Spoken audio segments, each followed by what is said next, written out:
tell me about this book, Overstated, a coast-to-coast roast of the 50 states, available now where all books are sold. How did you concoct the idea, and what people should know about it, Colin?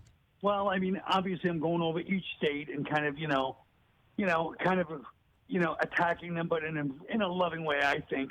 And, it's, the country's so, there's so much, disunity right now that I feel like this book is sort of like just trying to look at each state.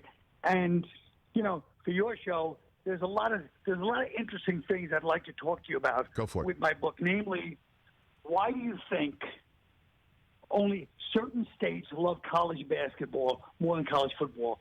So I'm talking about North Carolina, Kentucky, Indiana.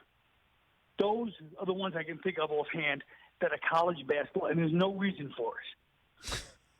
Do you ever think about that? Do you have a theory at all, Colin? Well, I mean, for Kentucky and North Carolina, I feel like it's because they're those Appalachian kind of guys that are kind of tall and raw-boned. So I think early on they were just more into that. And Indiana, there's no way they should be into it, except it's the opposite of what they do all day. They work in farms, so they just all day is the opposite of like a hardwood court. They're outdoors in nature. But I guess I wouldn't explain why. Most states are football. I would agree, especially southern states. No, and Indiana, it's just No, there's no doubt about that. That's an interesting.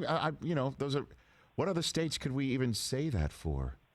And usually be like, oh, yeah.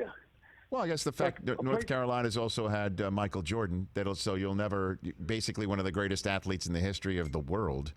Right. It doesn't matter. But it was before that. Yeah, no. Yeah. Well, no, there's definitely before that. It's just like, obviously now these days.